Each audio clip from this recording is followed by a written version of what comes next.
The bill for the tasting menu at Oralia sat in the center of the table like an unexploded grenade. $1,450. My father, Douglas, slowly swirled his Pinot Noir, his eyes lifting to meet mine with that familiar weight of judgment he'd perfected over decades. How does it feel? He asked, his voice deliberately loud, calibrated to carry to the neighboring table, being the only one here with no real legacy. What he meant was no husband, no children. No lineage to brag about, just a high-stakes career that conveniently paid for the rare vintage he was currently enjoying. My mother let out a tight, nervous giggle. My sister Tiffany smirked over the rim of her craft cocktail. Usually that combination worked. Shame was their most effective tool. It usually pushed me to grab my wallet just to make the discomfort end, but tonight the shame never arrived. Instead, there was only a clean, icy clarity. I looked down at the check. How does it feel? I repeated, my voice unnervingly even, knowing this legacyless one won't be subsidizing your lifestyle anymore. I placed the unpaid bill directly onto his plate, right on top of his half-eaten ribeye. Then I stood up and walked out. Drop a comment and let me know where you're listening from and what time it is for you right now. And tell me, have you ever been the ATM for your family? I want to hear your story. The heavy door of my Audi slammed shut, sealing me inside a cocoon of leather-scented silence. Outside, the valet lingered nearby, probably wondering why the woman in the emerald silk dress sat motionless in the dark, staring at her phone like it might explode. In a way, it could. I waited for the tears. I waited for the familiar collapse, the guilt, the panic, the overwhelming urge to run back inside and apologize with my credit card already out. That had been the script for 29 years, but tonight the stage was empty. My hands were steady, my breathing was slow, the anger wasn't explosive, it was surgical, cool, precise. Like the edge of a scalpel, I unlocked my phone. Blue light washed over the dashboard as I opened my banking app. Face ID recognized me instantly, granting access to the control center of my family's survival. I opened the scheduled transfers. The list was long, a digital record of my own quiet exploitation. First, the mortgage, the estate. My parents refused to leave the 5-bedroom colonial sitting on 2 acres of prime land, despite the fact that my father hadn't held a consistent paycheck since 2015. For 5 years, $4,500 had left my account on the first of every month. It was the entry fee to a family that didn't even like me, rent for a home I wasn't welcome to stay in. I tapped the entry.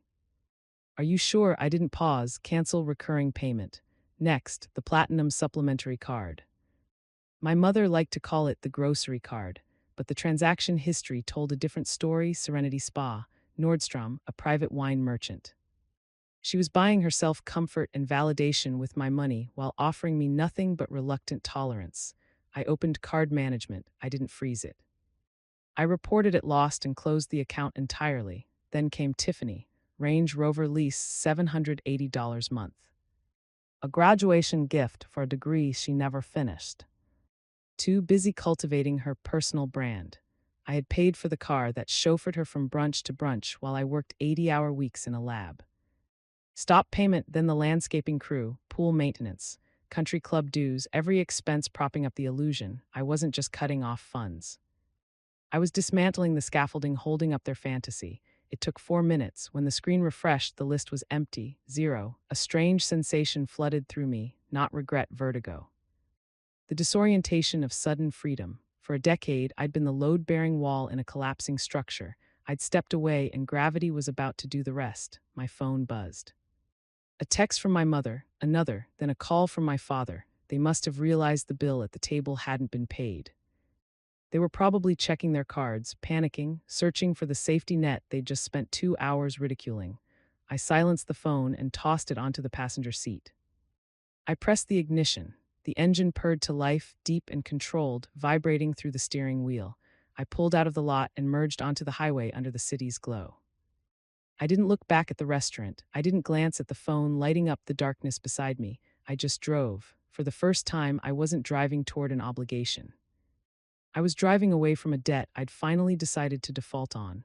My apartment greeted me exactly as I liked it, quiet, white, untouched by anyone else's expectations. It was the only place where my worth wasn't measured by what I provided. I kicked off my heels and went straight to my home office. No overhead lights, the city glow was enough. I opened my laptop and navigated, almost automatically, to a password-protected folder buried deep in my hard drive. The spreadsheet inside was titled The Black Hole. Rows and columns filled the screen. 5 years of data, every mortgage payment, every bailout, every loan that was never repaid, every expensive dinner I'd covered to avoid a scene. I scrolled to the bottom. The final cell glowed red, $380,412. It wasn't just a number. It was a house I never bought, trips I never took, a retirement fund for a life I hadn't allowed myself to live. For years, I'd told myself this was generosity, that this was what good daughters did. But under the harsh blue light of the screen, I finally named it correctly. This wasn't generosity. It was a transaction. I closed my eyes and suddenly I was 10 again. Regional science fair, a gymnasium buzzing with noise. A blue first place ribbon clenched in my hand as I waited by the double doors. 2 hours passed. When my mother finally arrived, she didn't even turn off the engine. I climbed into the back seat, bursting to show her the ribbon. Before I could speak, she raised a hand. "Not now, Adriana," she sighed. "Tiffany chipped a nail at dance. She's been hysterical." I have a splitting headache. In the front seat, my 7-year-old sister sobbed over a tiny scratch on her finger. My father stroked her hair, murmuring reassurances, promising ice cream. I slid the ribbon into my pocket until it bent and wrinkled. I didn't cry. I didn't protest. I learned the exchange rate that night. In my family, need was currency, and I had none. Tiffany received love because she demanded it. I was tolerated because I asked for nothing.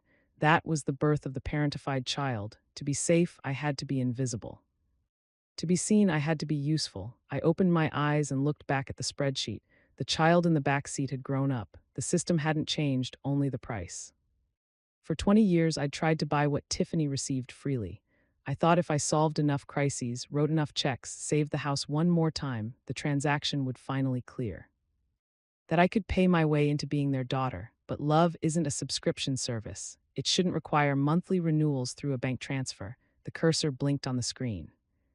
The love tax had been accruing interest for decades, draining not just my money, but my sense of worth. I had believed my value lay in my usefulness. At that dinner table, my father hadn't just insulted me, he voided the contract. No matter how much I paid, I would never be enough. I would always be the legacyless one. The ATM in the corner, useful until empty. Well, the machine was officially offline. I opened the file menu. I didn't delete the spreadsheet. I needed the record. Instead, I created a new folder and named it Evidence. I dragged the file inside. Then I opened a new document and typed a single line at the top, Notice of Eviction. If they wanted to treat our relationship like a business, I would respond like a CEO. I was liquidating the asset, starting with the house they lived in on my dime. The next 48 hours were a masterclass in psychological warfare. I didn't block them right away. I needed to document the escalation. My phone vibrated nonstop on my desk at Biogen, buzzing against the stainless steel surface like a trapped insect. I watched the notifications pile up, following a painfully predictable sequence. First came guilt. "Mom, 8:15 a.m. Your father didn't sleep all night. He's having chest pains. I hope you're happy. Call us immediately." Then entitlement. "Tiffany, 9:03 a.m. What the Adriana?" My card got declined at the venue. "I have a brand launch in 3 days. You are literally ruining my career. Fix it now." Then public shaming. A Facebook notification appeared. Douglas had posted a status. "It's a tragedy when children forget who raised them. Some people let a little success go to their heads and abandon their family. Prayers needed for the ungrateful." I saw my aunt and 3 cousins had already commented with praying hands emojis and "Stay strong, Douglas." I didn't respond to a single message. I didn't defend myself in the comments. I treated their outburst exactly like what it was, a temper tantrum from toddlers who had been told no for the first time in their lives. But silence is dangerous to people who feed on attention. When I didn't bite the bait, they didn't stop. They escalated. I was in the middle of a high-level briefing with the VP of Research when the conference room door opened. The receptionist looked pale.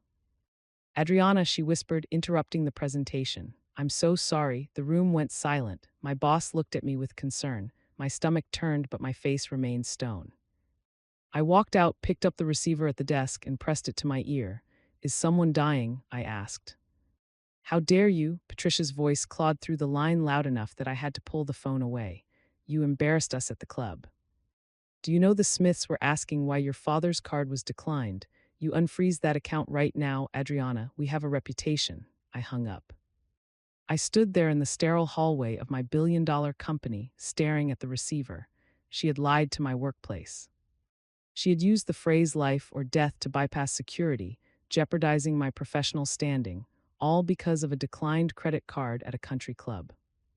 In that moment, the final piece of the puzzle clicked into place. For years, I thought they just needed help. I thought they were just bad with money, but this wasn't about survival. If they were truly desperate for food or shelter, they would have asked for that. They weren't asking for help, they were demanding submission. I realized I wasn't just a daughter or a bank account to them. I was their supply. In the world of psychology, narcissistic supply is the admiration, attention, and sense of power a narcissist extracts from others to prop up their fragile ego. By cutting off the money, I hadn't just inconvenienced them financially, I had cut off their drug. Their rage wasn't the panic of the destitute. It was the withdrawal symptoms of an addict who had lost their fix. They didn't want my money, they wanted my compliance. They wanted to drag me back down into the hierarchy where they were the kings and queens, and I was the servant who cleaned up the mess. Calling my job was a tactical strike. They knew my career was the source of my independence. If they could sabotage it or make me afraid of losing it, I would fall back in line. I walked back into the conference room. Everything okay? My boss asked. Yes, I said, sitting down and opening my laptop. Just a wrong number. It won't happen again. I wasn't going to play their game anymore. I wasn't going to fight them with texts or tears. I was done being the supply. It was time to bring in a professional. Mr. Sterling wasn't a therapist. He didn't offer tissues or sympathetic nods. He was a forensic accountant and family law attorney who charged $800 an hour to eviscerate financial bullies. He was exactly what I needed. His office was a fortress of glass and steel overlooking the financial district. I sat across from him at a mahogany table that felt wide enough to land a plane on. Between us sat a thick stack of manila folders, the physical manifestation of my black hole spreadsheet. Sterling flipped through the pages. The only sound in the room was the rhythmic snap of paper as he turned them. His face was unreadable, a mask of professional indifference until he stopped at the summary page. He looked up. His eyes were gray and cold. $380,000, he stated. Yes, I said, my voice tight. My father. He's had a hard time finding work and the house is expensive to maintain. The house isn't in your name, Adriana. No, it's their legacy. Sterling closed the file. It's not a legacy. He stood up and walked to the floor-to-ceiling window. Do you know what the sunk cost fallacy is, Adriana? I'm an analyst, I said, of course. It's the tendency to continue an endeavor once an investment in money, effort, or time has been made. Exactly. Sterling turned back to me. You've spent nearly $500,000 buying stock in a company that has never paid a dividend. You keep pouring money and subconsciously believing that if you just pay a little more, the stock will finally rebound. You think the next check will be the one that makes them love you. I looked down at my hands. The truth of it stung more than the insults at the dinner table. But here is the reality, Sterling continued, walking back to the table. This isn't just bad investment strategy. This is coercive financial control. It's a form of domestic abuse. Abuse, I bristled slightly. They didn't hit me. They didn't have to, he said sharply. They conditioned you to believe your survival and theirs depended on your financial submission. They sabotaged your boundaries, guilt-tripped your success, and jeopardized your career to keep you tethered. You aren't a daughter to them, Adriana. You are an asset class and a depreciating one at that. He pointed to the file. If you continue this trajectory, you will be bankrupt by 40. They will still be living in that mansion and they will still be calling you useless. The word hung in the air. Useless. I took a deep breath. The guilt that had been gnawing at me, the voice saying, but there your parents suddenly went silent. Sterling was right. I wasn't fighting family. I was fighting a hostile takeover of my life. What do we do? I asked. Sterling sat down and uncapped a fountain pen. We go scorched earth. First, I draft a cease and desist regarding the harassment at Biogen. If your mother calls your office again, we sue for tortious interference. Second, we execute a full asset check. I want to see exactly where your money went because looking at these numbers, something doesn't add up. He pushed a retainer agreement across the table. I need your authorization to pull everything. Credit reports, public records, hidden accounts, everything. I picked up the pen. My hand didn't shake. Burn it down, I said, and I signed my name. A week later, my phone rang. It was Sterling. "Can you come to the office?" he asked now. His voice didn't have the usual professional detachment. It had an edge, a warning. I canceled my afternoon meetings and drove straight to the financial district.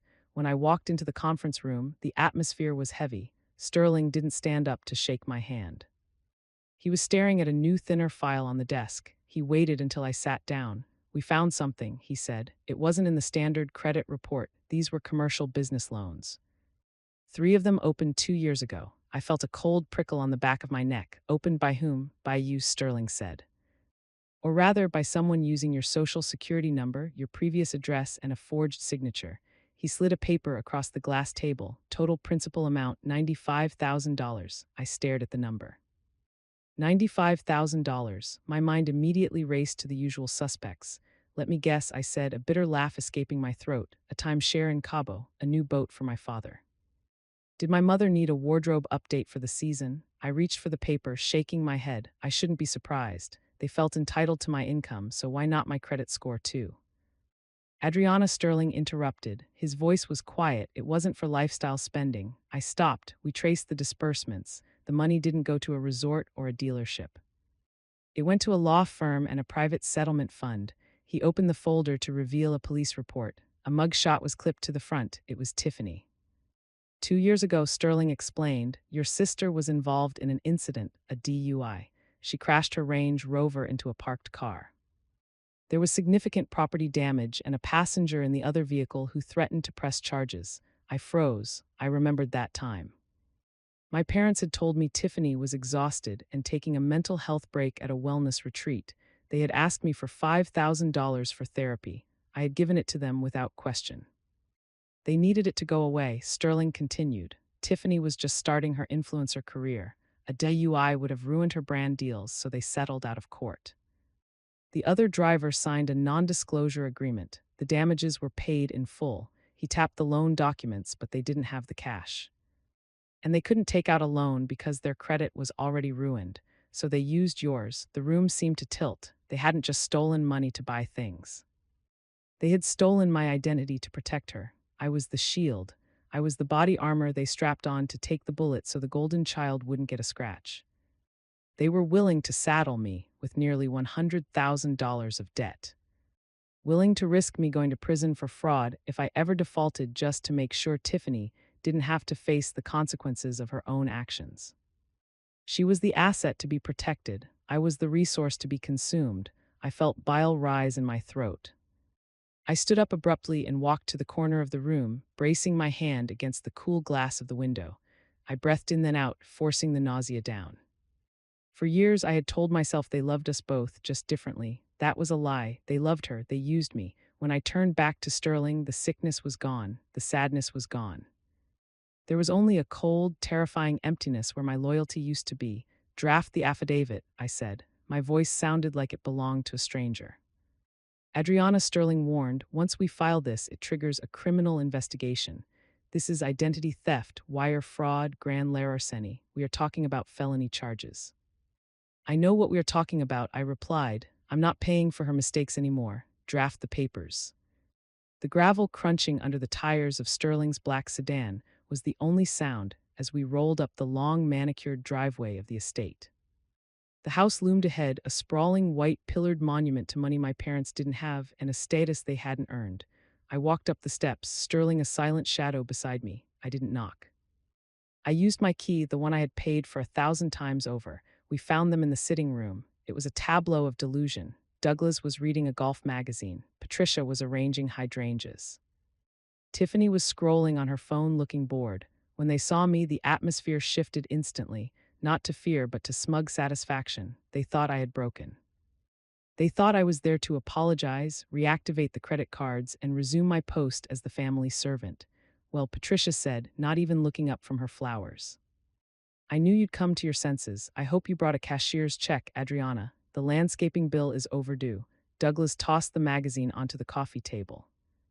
"You have a lot of making up to do, young lady." That scene at the restaurant was unforgivable. I didn't say a word. I simply nodded to Sterling. He stepped forward and placed his briefcase on the antique coffee table. The click of the latches opening sounded like a gunshot in the quiet room.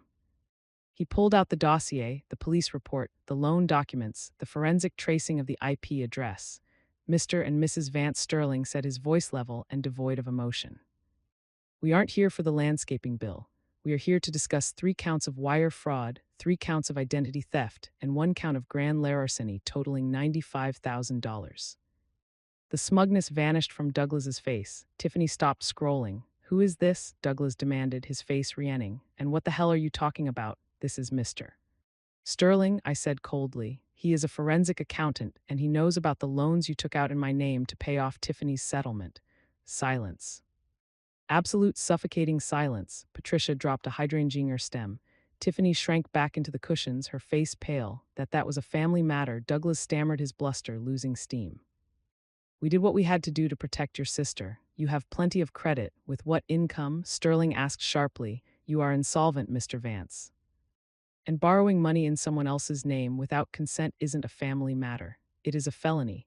In this state, fraud over $50,000 carries a mandatory prison sentence of 5 to 10 years. Prison."